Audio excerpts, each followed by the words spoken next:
Hello दोस्तों, welcome to on my YouTube channel. आज हम लोग घटनासार करेंट अफेयर के नेक्स्ट पार्ट के बारे में देखेंगे। इसमें नेक्स्ट पार्ट में क्या क्या आपके लिए इम्पोर्टेंट इन्फॉर्मेशन हो सकते हैं जो आपके एग्ज़ाम के लिए बेहद ही उपयोगी साबित हो सकते हैं। ये जो करेंट अफेयर्स होगा ये आपके UP PCS RO one day examination जो भी हैं जैसे जूनियर एडेड शिक्षक भर्ती, आरआरबी, एनटीपीसी एंड आपका जीआईसी, राजकीय प्रवक्ता कॉलेज एंड जो भी आपका मतलब एग्ज़ाम है वनडे एग्ज़ाम, उन सब के लिए ये इम्पॉर्टेंट होगा। अभी पोस्टपोन हो चुका है, तो इस तरह से आप लोग को बहुत ही मौका मिल गया है अपने प्रिपरेशन को और भी स्ट्रांग बनाने का। जिसका भी अच्छे से प्रिपरेशन ना हुआ है वो अपना अब दोबारा से लग जाए, जिससे आपका इस बार एसटीएम की पोस्ट मिल सके। ओके गाइस, चलिए हम लोग वीडियो को स्टार्ट करते हैं। इसके फर्स्ट पार्ट, सेकंड पार्ट और थर्ड पार्ट फोर्थ पार्ट के बारे में हम लोगों ने देख लिया था। आज हम लोग इसके फिफ्थ पार्ट के बारे में देखेंगे। इसमें क्या क्या आपके लिए इम्पोर्टेंट इन्फॉर्मेशन हो सकते हैं। तो चलिए हम लोग देखते हैं इसमें क्या क्या दे रहा है। इसमें नेक्स्ट पार्ट में मतलब जो दे रहा है इम्पोर्टेंट इन्फॉर्मेशन वो आपके जनवरी से स्टार्ट हो रहा है। देखिए इसमें क्या दे रहा है। जनवरी में दे रहा है आपका जनवरी 2021 में 5G सेवाओं को सफलतापूर्वक प्रदर्शित करने वाला भारत का पहला दूरसंचार ऑपरेटर बना। वो कौन सा दूरसंचार ऑपरेटर बना जो 5G सेवाओं को सफलतापूर्वक प्रदर्शित करने वाला भारत का पहला दूरसंचार होगा? तो वो एयरटेल है। एयरटेल टेक्नोलॉजी के द्वारा 5G सेवाओं को आपके द्वारा आप सभी को प्रदान किया जाएगा। नेक्स्ट इसमें न्यूज़ दे रहा है, हाल ही में जारी Asia Pacific personalised health index 2021 में भारत को कौन सी रैंकिंग प्रदान की गई? तो 10वीं रैंकिंग प्रदान की गई है। नेक्स्ट, गणतंत्र दिवस परेड 2021 में किस राज्य की झांकी को प्रथम पुरस्कार प्रदान किया गया? तो उत्तर प्रदेश की झांकी को, जो अयोध्या है अभी जिसका नाम प्रयागराज हो गया है, वहाँ की झांकी को गणतंत्र दिवस परेड में प्रथम पुरस्कार प्रदान किया गया है। ये आपके लिए इम्पॉर्टेंट न्यूज़ हो सकता है क्योंकि ये आपका यूपी पीसीएस के लिए और आरओ जो भी एग्ज़ाम है उन सब के लिए ये इम्पॉर्टेंट हो सकता है। जूनियर एडेड के लिए भी इम्पॉर्टेंट हो सकता है। नेक्स्ट न्यूज़ इसमें देखिए क्या दे रहा है, ट्रांसपेरेंसी इंटरनेशनल द्वारा हाल ही में प्रकाशित भ्रष्टाचार धारणा सूचकांक, जिसको सीपीआई कहते हैं, उस सीपीआई 2020 में भारत को कौन सी रैंकिंग प्रदान की गई? ट्रांसपेरेंसी इंटरनेशनल द्वारा हाल ही में प्रकाशित भ्रष्टाचार धारणा सूचकांक 2020 में भारत को कौन सी रैंकिंग प्रदान की गई है? तो 86वीं रैंकिंग प्रदान की गई है। नेक्स्ट न्यूज इसमें दे रहा है, लोवी इंस्टीट्यूट द्वारा हाल ही में जारी कोरोना वायरस प्रदर्शन सूचकांक 2020 में भारत को कौन सी रैंकिंग प्रदान की गई है? तो 86वीं रैंकिंग प्रदान की गई है।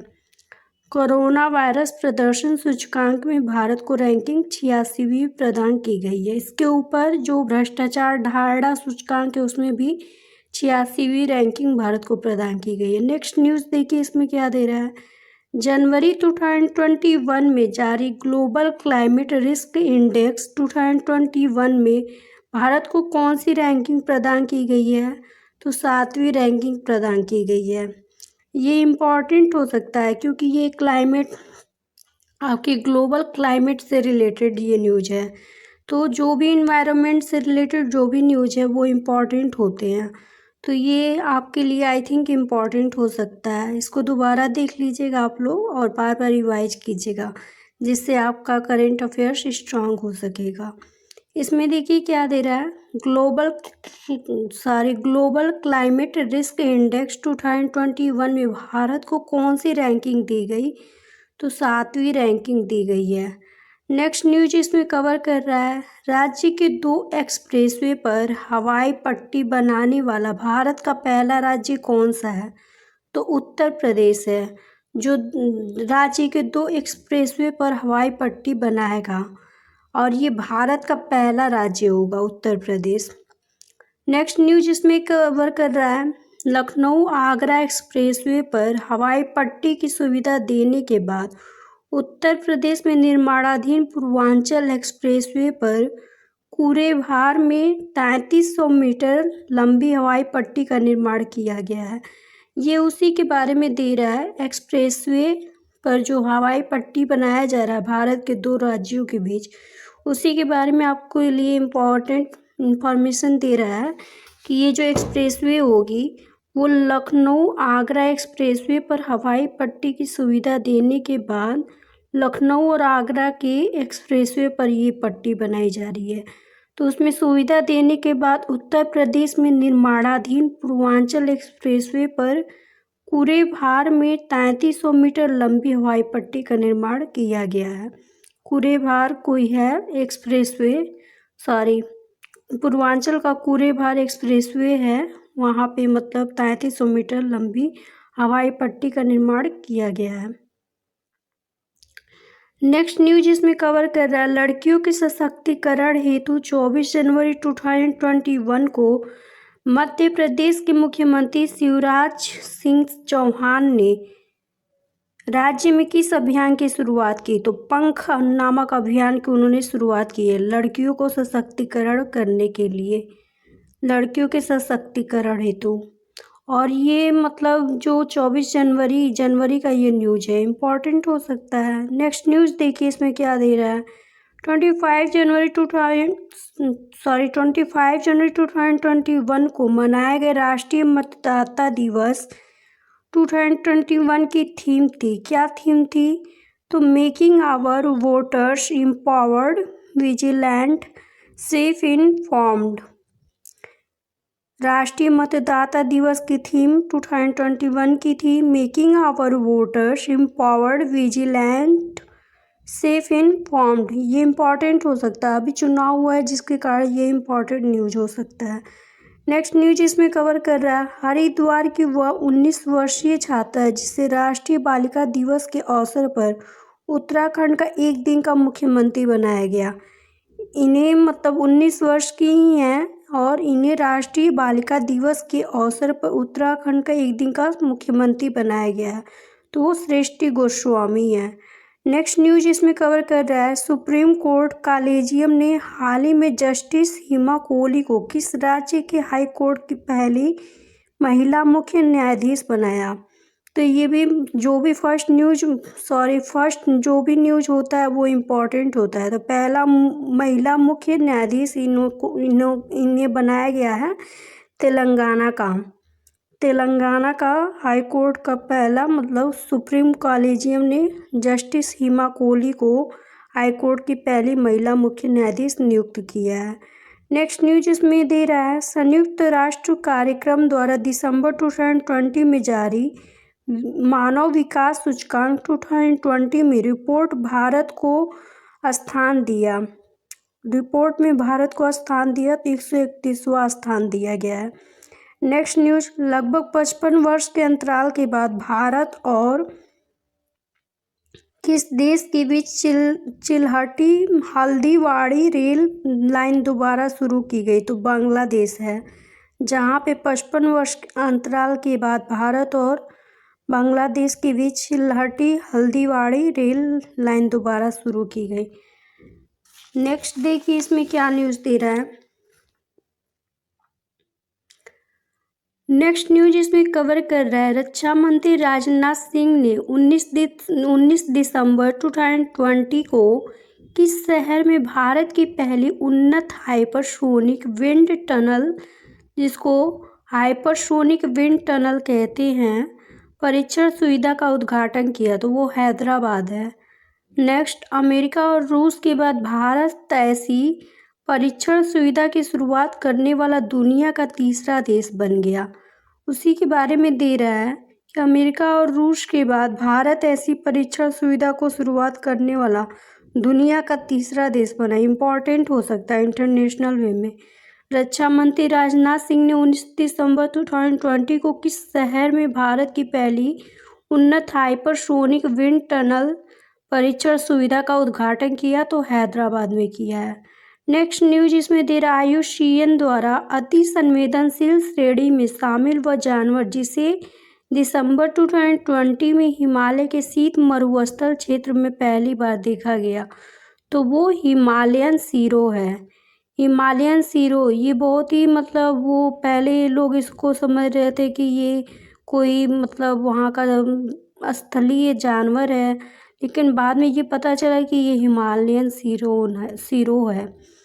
नेक्स्ट न्यूज इसमें कवर कर रहा है शिक्षा मंत्रालय द्वारा नई स्कूल बैग नीति 2020 के तहत कक्षा 1 से 10वीं तक के छात्रों के स्कूल बैग का भार उनके शरीर के वजन के कितने प्रतिशत से अधिक नहीं होना चाहिए? तो 10%। ये एक नई पहल होगी और ये इम्पॉर्टेंट भी हो सकती है क्योंकि ये एजुकेशन से रिलेटेड है। स्कूल बैग नीति 2020 के तहत 1 से 10वीं तक के छात्रों के स्कूल बैग का भार उनके शरीर के वजन का कितने प्रतिशत से अधिक नहीं होना चाहिए? 10%। नेक्स्ट न्यूज इसमें कवर कर रहे हैं इसरो द्वारा दिसंबर 2020 में ध्रुवीय उपग्रह प्रक्षेपण वाहन PSLV C50 द्वारा की संचार उपग्रह का सतीश धवन अंतरिक्ष केंद्र से सफल प्रक्षेपण किया, तो वो CMS-01 है। नेक्स्ट न्यूज इसमें ये देखिए, ये इम्पॉर्टेंट हो सकता है आपका क्योंकि ये सतीश धवन जो भी इस समय में ये PSLV C51 ऐसे पहले भी आया हुआ था, C51 था वो, ये C50 है, तो ये इम्पॉर्टेंट न्यूज हो सकता है। इसरो द्वारा दिसंबर 2020 में ध्रुवीय उपग्रह प्रक्षेपण वाहन PSLV C50 है द्वारा किस उप संचार उपग्रह का सतीश धवन अंतरिक्ष केंद्र में सफल प्रक्षेपण किया गया? तो CMS-01 है। नेक्स्ट न्यूज इसमें कवर कर रहा है उसमें दे रहा उत्तराखंड के किस जिले में सरीसृप और छोटे स्तनधारियों के लिए इको ब्रिज का निर्माण किया गया? तो नैनीताल में इको ब्रिज का निर्माण किया गया है सरीसृप और छोटे स्तनधारियों के लिए। नैनीताल ये एक तरह का कृत्रिम झील है, आर्टिफिशियल आप लोग का वो लेक है, तो इसको आप लोग इम्पोर्टेंट मानिएगा। नेक्स्ट न्यूज इसमें दे रहा है भारत ने 2 फरवरी 2021 को कहाँ पर देश के पहले वेटलैंड संरक्षण प्रबंधन केंद्र को स्थापित किया? तो वो चेन्नई में किया है। नेक्स्ट न्यूज दे रहा है इसमें मेघालय का वह जिला जहाँ पूर्वोत्तर का पहला विशेष अदरक जिंजर प्रसंस्करण संयंत्र पुनर्जीवित किया जा रहा है, तो री भोई जिला ये मेघालय का है। मेघालय का वह जिला ये पूर्वोत्तर साइड का है। मेघालय, असम, मणिपुर, मिजोरम जितना सब है ये सब पूर्वोत्तर एरिया है, अरुणाचल प्रदेश। तो ये मेघालय का वह जिला जहाँ पूर्वोत्तर का पहला, ये पूर्वोत्तर राज्य का पहला विशेष अदरक को जिंजर कहते प्रसंस्करण संयंत्र पुनर्जीवित किया जा रहा है, तो री भोई जिला है। नेक्स्ट न्यूज इसमें दे रहा है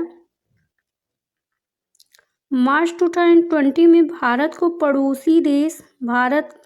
पड़ोसी देश श्रीलंका के रणनीतिक रूप से महत्वपूर्ण किस बंदरगाह को विकसित करने का ठेका मिला है? तो कोलंबो बंदरगाह है।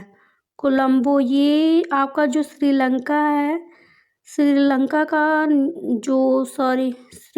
का जो नीचे का ऊपर जो है उसका पार्ट जाफना होता है, नीचे हम्बनटोटा बंदरगाह है, और आपका बीच में जो